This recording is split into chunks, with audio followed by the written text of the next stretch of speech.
Marcos capítulo 4. Quem achou, diga eu vou morar no céu. Quem não achou, diga eu vou também. Marcos 4:35.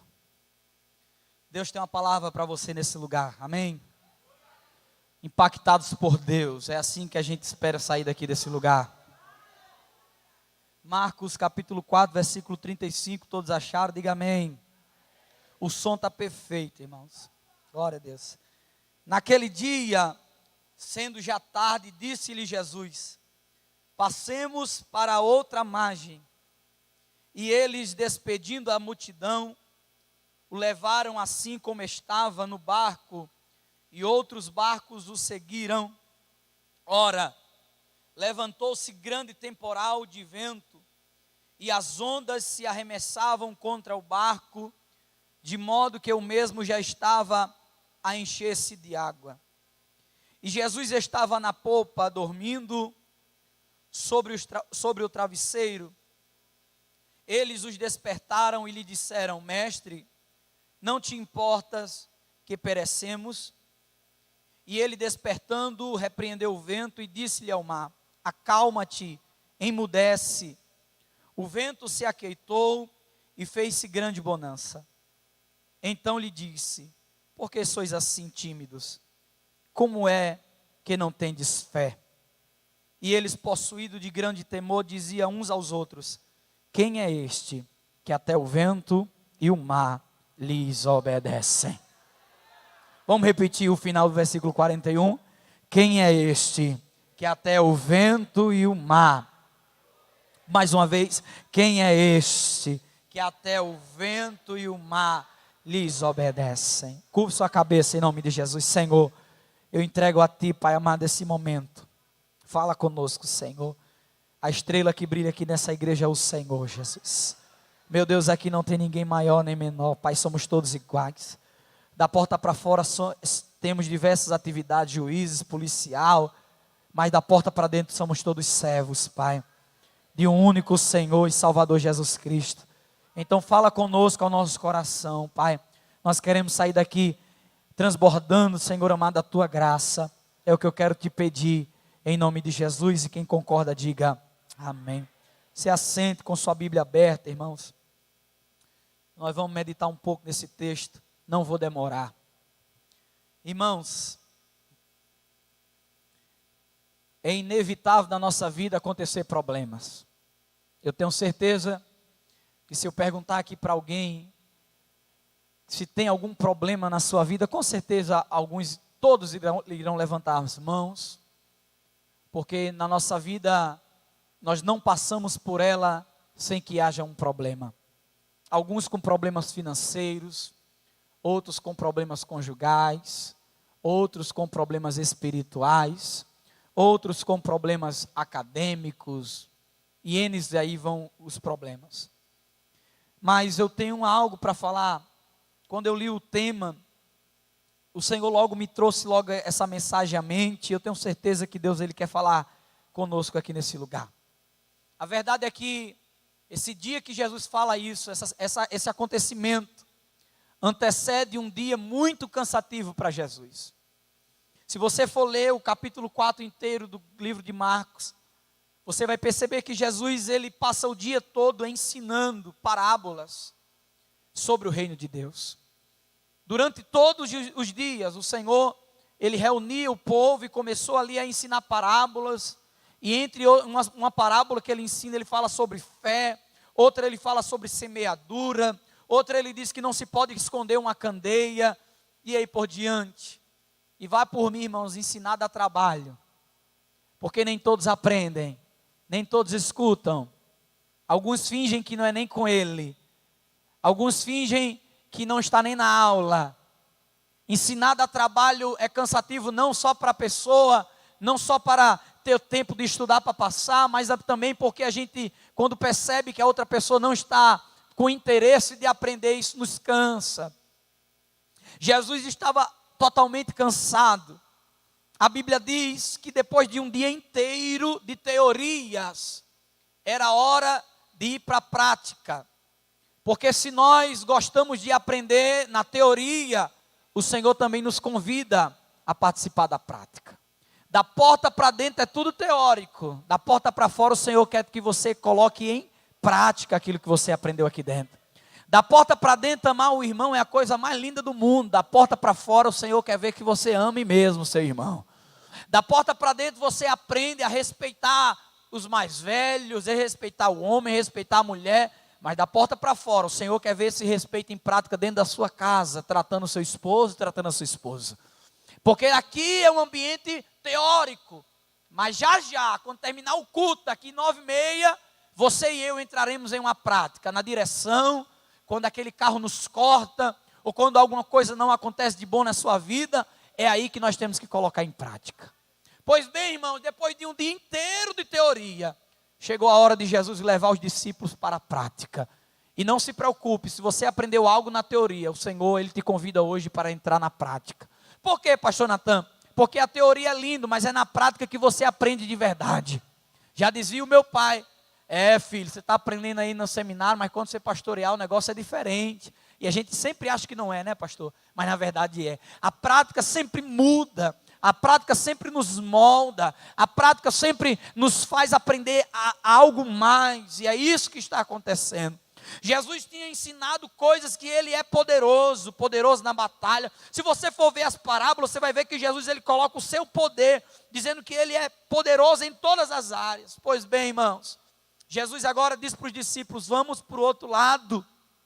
E a Bíblia diz nos versículos 35 e 36, que os discípulos fizeram questão de despedir a multidão e levar Jesus ao barco para atravessar, pois ele mesmo tinha dado uma ordem. E eu queria trabalhar alguns pontos com os irmãos.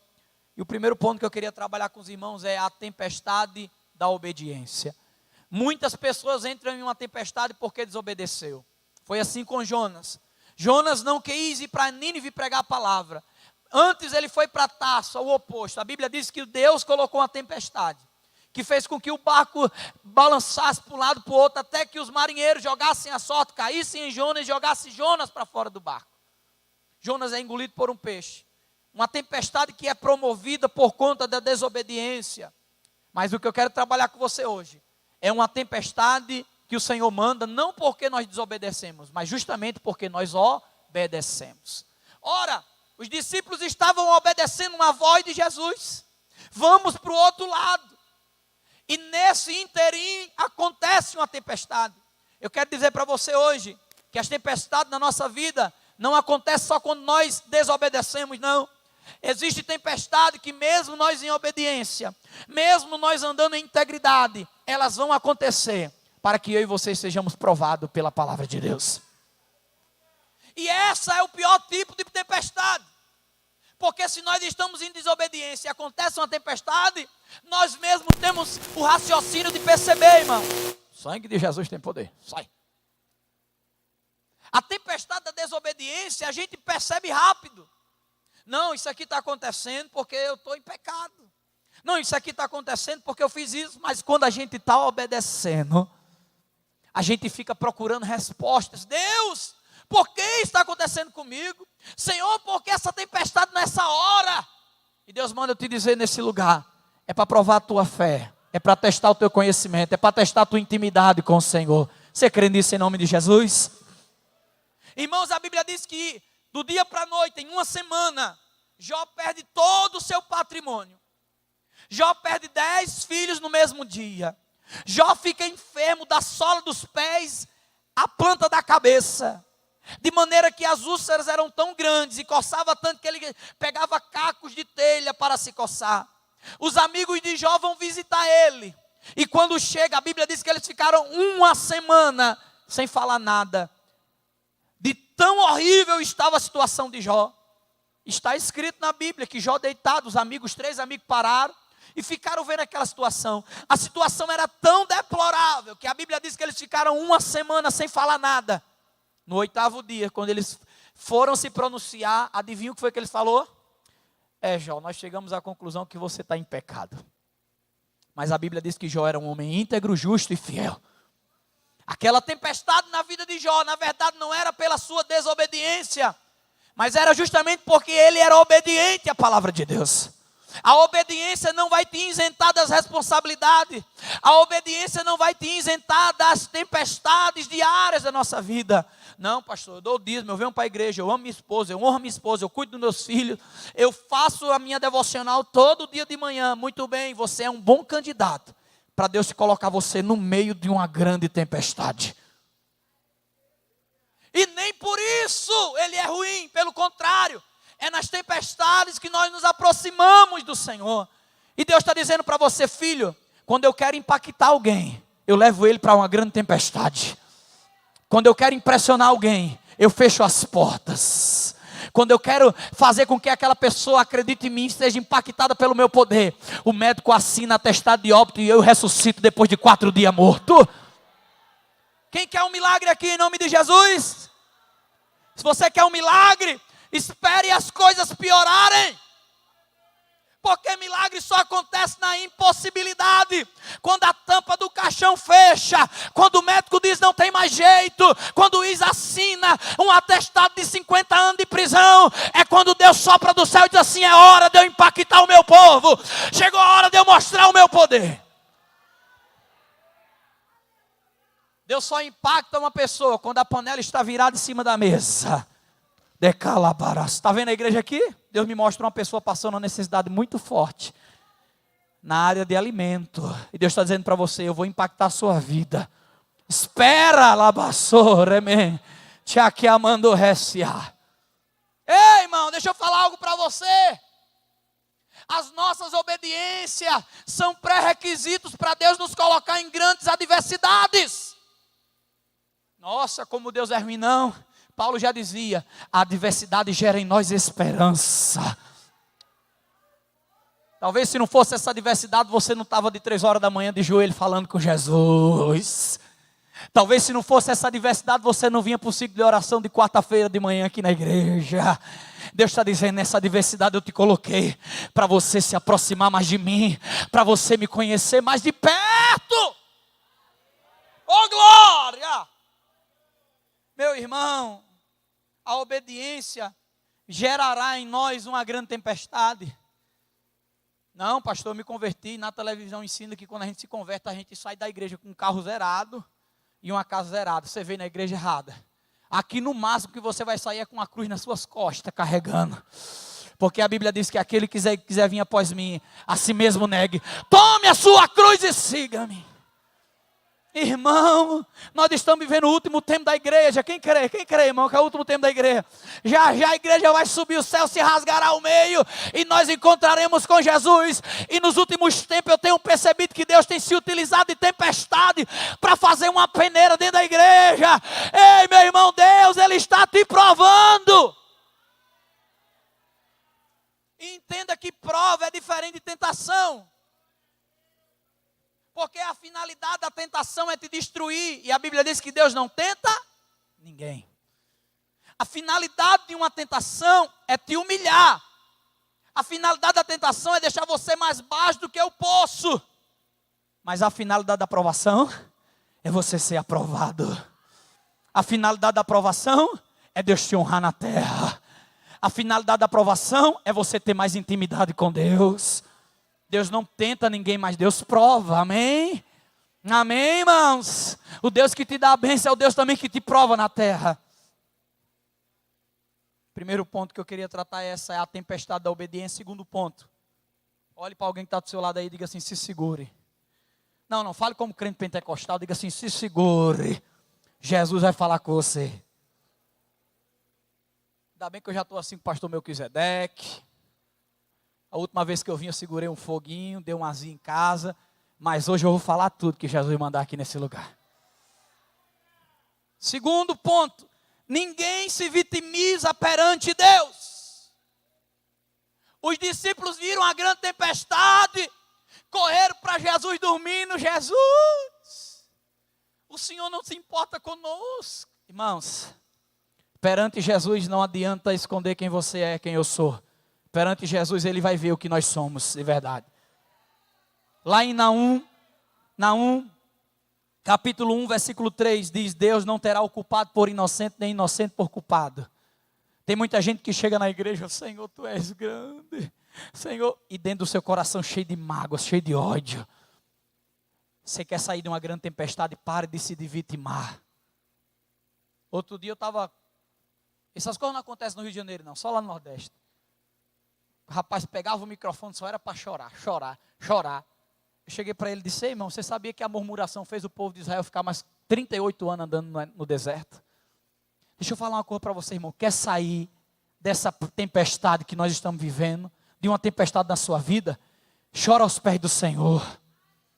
Para de chorar pelos cantos e murmurar, porque o Senhor não tem pacto com quem é murmurador, não. A Bíblia diz que Nicodemos foi ter com Jesus, João capítulo 3, foi ter com Jesus de noite, em um horário inapropriado para se esconder. A Bíblia diz que Nicodemos chegou perante o Senhor e falou assim: Deus, Jesus, eu sei que Tu és Senhor, porque ninguém opera um milagre como Tu és o Filho de Deus. A Bíblia diz que Jesus, respondendo ao que Nicodemos falou, eu imagino que Nicodemos falou assim: quando eu falar isso, o mestre vai dizer: muito bem, parabéns, acertou. A Bíblia diz que Jesus, respondendo o que Nicodemos falou, disse: é necessário nascer de novo. Por quê, pastor Natan? Porque você chega aqui falando o que você quiser para Deus, mas vai sair escutando o que precisa. Nicodemos, a Bíblia diz que ele foi para os pés do Senhor e falou: Tu és Deus, ninguém opera milagre como Tu. Jesus disse: mas é necessário nascer de novo, Nicodemos. Não tenta esconder quem você é por trás de elogios. Não tenta se vitimar. O que os discípulos estavam fazendo era querer promover no Senhor Jesus Cristo uma dor no coração. Não está escrito, eu não estava lá, mas eu imagino que Jesus olhou para ele e disse: eu ensinei a vocês na teoria que quem tem fé pode dizer para o monte: vá para o meio dos mares, e ele vai, porque vocês não usaram a fé de vocês. Parem de se vitimar, parem de ser coitadinho. Vocês são filhos do dono do ouro e da prata, vocês são filhos de Jeová Nissi, irmãos. Nós temos que parar dessa mania de achar que nós somos o coitadinho, o cachorrinho. Jesus está dizendo para você: pare, porque Deus já te deu a receita para sair dessa tempestade. Use a tua fé que Deus te deu. Se eles tivessem cumprido Romanos capítulo 10, versículo 17, que diz: a fé é produzida através de escutar a palavra de Deus, eles não estariam passando por isso, porque Jesus tinha passado o dia inteiro pregando. Agora Jesus está falando para eles: vocês não têm fé. Oh, aleluia! Quantas vezes, irmãos, a gente chega na casa do Senhor como Elias na caverna: Senhor, não me deixa eu sair daqui.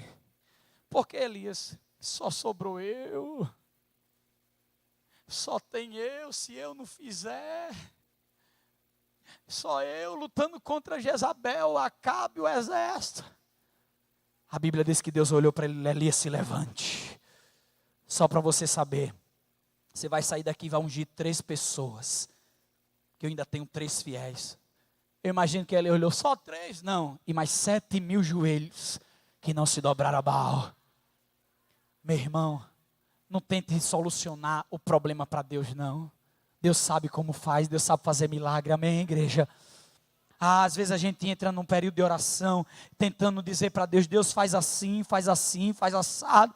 E Deus está dizendo: o dono do milagre sou eu faço como eu quero, na hora que eu quero, do jeito que eu quero. Descansa em minha presença e deixa eu fazer por você.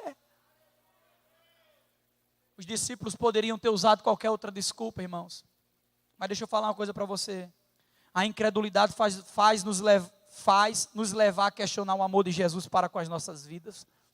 Os discípulos estavam tão incrédulos que colocou o amor que Jesus sentia por eles em jogo. Jesus, o Senhor não se importa conosco, o Senhor não nos ama. Quem aqui em uma grande tempestade nunca escutou isso? Alguém passando a tribulação chega para você: ore por mim porque Jesus não me ama mais. Eu acho que Jesus me abandonou. Irmãos, sabe por que as pessoas chegam a essa conclusão? É porque a incredulidade está no seu coração. Porque no dia que elas perceberem que servem a um Deus todo-poderoso, elas vão parar de mendigar milagre e vão passar a viver o extraordinário com Deus. Eu estava pesquisando na internet algumas coisas para dar aula e eu percebi algo extraordinário. A ciência diz que existe mais estrelas no céu do que areia na terra. E onde é que está impressionante nisso, pastor? Está impressionante porque a minha Bíblia diz que o Senhor chama cada estrela pelo seu nome. Oh, que Deus é esse, irmão, que tem nome para tanta estrela assim. E o mais impressionante não é isso, não, é porque a Bíblia diz que Ele chama e cada um, ouvindo o seu chamado, vem e atende. Esse é o Deus que você serve, o Deus que conhece as estrelas pelo seu nome, o Deus que consegue medir as águas com a palma da sua mão. Irmãos, o nosso Deus, Ele é inacreditável, Ele é imbatível, Ele é grande, Ele é tremendo e Ele está aqui nessa noite. Quando a gente tem incredulidade no nosso coração, leva-nos a questionar se Jesus nos ama de verdade. Será que Jesus nos ama mesmo?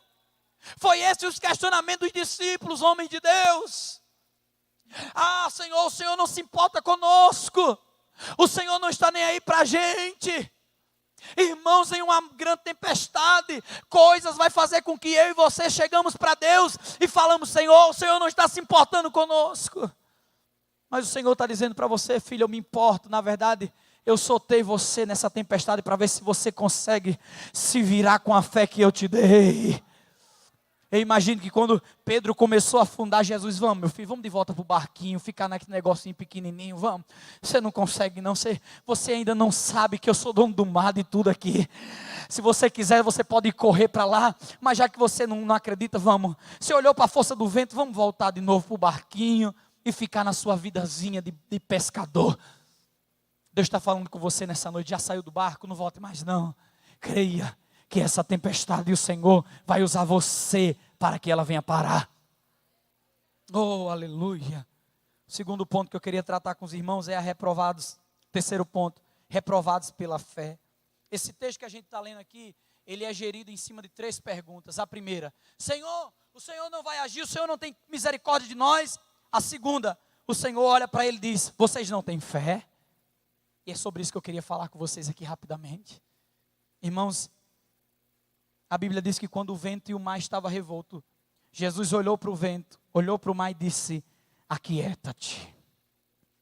A palavra aquieta-te no grego significa ouvir atentamente, prestar atenção e ser obediente. Sabe o que é que Deus está dizendo? Discípulos, o vento e o mar são mais obedientes do que vocês. Eu ensinei lá atrás que vocês teriam poder para fazer isso, mas vocês não aprendem. O vento e o mar, que são coisas inanimadas, que são coisas da natureza, eles obedecem, eles são obedientes. Irmão, quantas vezes nós deixamos de sair de uma tempestade, de um grande problema, porque nós não escutamos o Senhor? Preste atenção no que é dito aqui na igreja. Coloque em prática o que é dito aqui na igreja. Eu sei que você já sabe a receita. Quem está magoado pede perdão, sim. Quem está frustrado pede um recomeço ao Senhor, sim, irmãos. E esses discípulos estavam tão atormentados que eles perderam aquilo que o Senhor tinha ensinado a eles há horas atrás. Mas os ventos o vento e o mar obedeceram a palavra que saiu da boca de Deus. Oh, irmãos, às vezes a jumenta é mais obediente do que o crente. Às vezes uma jumenta, como fala no Nordeste, né? Um jumento, é mais obediente do que um crente. Às vezes um ímpio é mais obediente do que um crente. Isso é vergonhoso para nós. A Bíblia diz que Naamã, ele retrucou, mas ele obedeceu. Eu imagino que se Naamã fosse crente, já convertido há muito tempo, ele dizia: eu vou nada, conversa é essa? Ele é meu pastor, quer mandar em mim? Tomar banho no rio sujo, vou não. Irmão, quantas vezes pessoas de fora da igreja têm dado lição a pessoas de dentro da casa do Senhor? E Jesus olhou para os seus discípulos e falou: o vento e o mar que estão lá fora me obedeceram, mas vocês que andam comigo, que comem comigo, que jantam comigo, que dormem ao meu lado, não entenderam que era nesse momento de uma grande tempestade que precisa se usar a fé. Aleluia, aleluia. Naqueles momentos, os discípulos perceberam que estavam diante do Deus dos deuses, do Senhor dos senhores. E gera o último ponto que eu queria tratar com vocês: impactados por Jesus. Eles foram impactados. O poder foi tão grande que eles ficaram impactados com o que tinha acontecido. E aí eu queria tratar com vocês, porque a terceira pergunta desse texto é: que homem é este que até o vento e o mar lhes obedecem. Ei, irmão, deixa eu falar uma coisa para você aqui, ó. Corre o risco de a gente andar com Jesus, comer com Jesus, dormir ao lado de Jesus, vir para a igreja, dar dízimo, ser fiel e não conhecer. Esses homens que perguntaram isso para eles mesmos, eram homens que estavam do lado de Jesus 24 horas. Irmãos, nós corremos um risco muito grande de estarmos com Jesus e não saber que Ele tem poder suficientemente para isso. Os homens, quando viram que o mar e o vento se acalmaram, a Bíblia diz que um olhou para o outro e disse: rapaz, que homem é esse, que até o vento e o mar lhes obedecem. Deixa eu falar algo para você aqui nessa noite. Quando o milagre acontecer, não fique admirado não, porque Jesus já está falando aqui nessa noite: eu vou fazer o milagre e você vai ver. Não se admire não, irmãos. Esses homens, a Bíblia diz que eles ficaram possuídos de temor. Versículo 41, eles possuídos de grande temor diziam uns aos outros: quem é este que até o vento e o mar lhe obedecem? Meu irmão, o nosso Deus, Ele surpreende a mim e a você a todos os dias. Eu não consigo pegar Deus de surpresa, mas Deus todos os dias nos surpreende de forma positiva. O nosso Deus, Ele te surpreende hoje, te surpreenderá amanhã e continuará nos surpreendendo a todos os instantes. Esses homens aqui foram impactados pela glória de Deus. Esses homens aqui fizeram uma pergunta que não souberam responder. Quantas pessoas fazem essa pergunta que não sabem responder? Quantos de nós, irmão, ficamos em casa com perguntas que nós não sabemos responder? Como é que isso aconteceu? Que milagre foi esse? Deixa eu falar algo para você. A Bíblia diz, lá em Mateus capítulo 16, que Jesus olhou para um e para o outro e falou assim: ei, vem cá, o que é que o povo está dizendo que eu sou? Uns olharam e falaram assim: João Batista. Outros disseram: não, tu és Elias. Outros estão dizendo que tu és profeta. Mas Pedro, o que é que você acha que eu sou? A Bíblia diz que Pedro gritou dizendo: tu és o Cristo, o Filho do Deus vivo. Irmãos, os mesmos discípulos que não souberam responder as próprias perguntas, depois de ter vivido experiências com Jesus, depois de ter visto morto ressuscitando, depois de ter visto o amor que Ele tinha pelas pessoas, agora estão dizendo: tu és o Cristo, Filho de Deus vivo. Você e eu precisamos buscar uma intimidade que tire todas as nossas dúvidas. Paz, meus irmãos. Nos dias de hoje existe crente que não acredita em Deus. Que é isso, pastor? Mas crente já significa aquele que crê. Pois é, meu irmão. Até para ser ateu precisa ter fé. Está na igreja, mas fica dizendo: eu não sei se pode acontecer.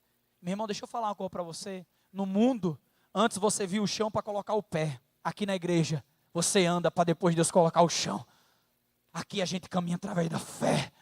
É de fé em fé, todo instante. Ah, mas não vai dar certo, não vai. Eu imagino que se o pastor Melquisedeque fosse escutar as palavras negativas, não saía um tijolo do lugar aqui para construir esse templo, irmão. Não, porque não pode. Não, porque é pequeno. Pode sim. Porque o mundo caminha de acordo com a bolsa de valores. Os ímpios caminham de acordo com as cartas, com os tarô. O ímpio caminha de acordo com o horóscopo. Mas a igreja caminha de joelho através de fé. A gente não vê, mas acredita. A gente sente e nós confiamos em Jesus Cristo de Nazaré. Eu não estou vendo, mas eu acredito que vai acontecer. Está vendo essa pessoa da sua casa que não está aqui com você? Ela não está aqui hoje, mas ela vai estar aí com você em nome de Jesus. E quem recebe profecia aqui em nome de Jesus? Levanta a sua mão. Eu profetizo em nome de Jesus de Nazaré. Você não está vendo agora, mas pelos olhos da fé, essa pessoa já está do teu lado dando glória a Deus junto contigo, aqui nesse lugar.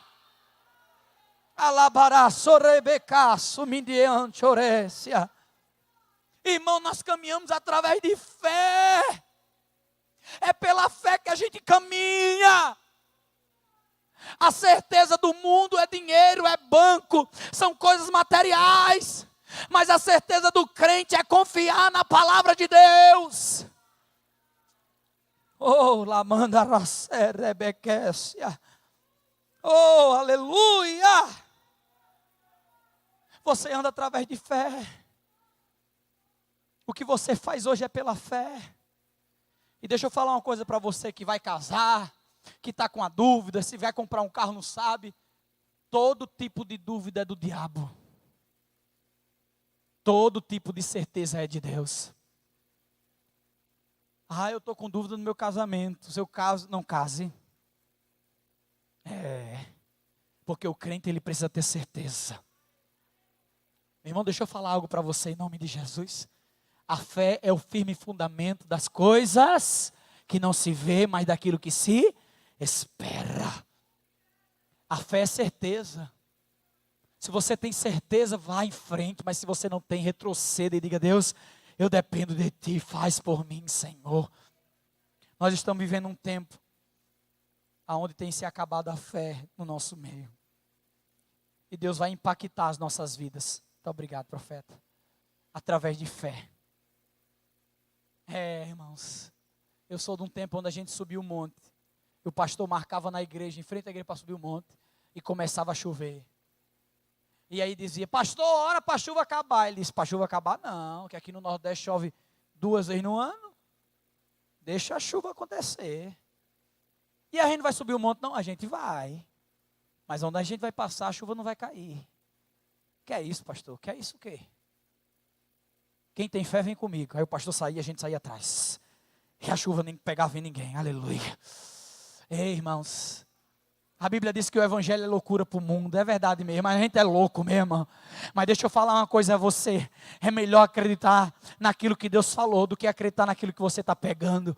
O apóstolo Paulo já dizia lá em Romanos: ei, irmãos, não se iluda com as coisas que você está pegando, com as coisas materiais. Não olhe para aquilo que é concreto. Por quê? Porque aquilo que é concreto é passageiro, mas as coisas espirituais são eternas. Você caminha pela fé, ainda não tem, mas terá. E não é uma psicologia positiva, não. É algo que a Bíblia nos diz e deixa certeza. E a maior certeza é um dia morar no céu. Cadê o menino do teclado? Me ajuda. Vamos lá, Maurício. Vamos ver se esse povo conhece as músicas antigas. A maior certeza é um dia morar no céu, amém, irmãos? Isso aí ninguém pode tirar de você. Ninguém pode tirar você, ninguém pode... Irmãos, podem tirar tudo de você, mas ninguém tira a certeza que um dia você vai morar no céu. Você já foi em um velório de ímpio? Um dia me chamaram, eu e Tiago foi no velório de ímpio. Meu Deus, como é triste. Cheguei no velório de ímpio, todo mundo chorando. Olhei para o defunto, eu falei: eu não vou nem falar nada desse rapaz, que não servia Jesus, eu não sei, não posso julgar. Quase que eu coloquei a Bíblia em cima do caixão para servir, porque eu não conhecia. Mas velório de crente já foi? Até batismo com o Espírito Santo tem. Velório de crente, a gente chora, mas a gente sorri ao mesmo tempo. Sabe por quê, irmãos? Porque aí nós temos a certeza que já já a gente se encontra. Meu irmão, Paulo um dia gritou, e é verdade: onde está a morte, a tua vitória? Onde está a morte, o teu aguilhão? Antes eu era escravo da morte, agora eu sou escravo de Jesus. E Jesus me promete vida eterna, porque Ele diz: eu não vos trato como escravo, mas eu vos trato como amigo. Você precisa caminhar pela fé, andar pela fé, crer pela fé, vir para a igreja pela fé. A sua vida é movida por fé. A nossa vida tem que ser movida por fé. Dó maior, aleluia. Meu irmão, se você não tiver uma fé no seu coração, do que adianta? A gente tem que vir para a igreja pensando no céu. A Bíblia diz: pensar nas coisas celestiais, nas coisas de cima. Eu não vejo a hora de me encontrar com o meu Senhor e Salvador Jesus Cristo. Esses discípulos aqui, que estão admirados, atônitos: que homem é esse? Mal sabia que vento e mar não se compara com a salvação da humanidade, irmãos. Esse Deus que acalmou essa tempestade, acalmará nossas tempestades também aqui nessa noite.